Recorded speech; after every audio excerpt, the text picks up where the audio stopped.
Bunda, kau adalah malaikat tanpa sayap yang mengorbankan segalanya untuk anakmu yang tanpa mengharap imbalan. Ayah, kau begitu kuat, rela membanting tulang untuk kami, anakmu. Bahkan kadang-kadang tak menentu waktu makanmu. Cucuran keringat menjadi saksi bisu.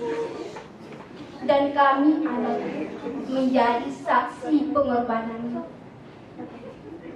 Begitu juga dengan Bunda. Kau melewati masa sulitmu 9 bulan. Bahkan nyawamu di ujung helai rambut. Tapi apa? Kami berbuat semena-mena denganmu. Bahkan kami tidak menyadari keluh kesahmu, dan sekarang saat ayah, Bunda telah menghadap Ilahi. Di saat rindu telah membisu, di saat baik kata tak berani.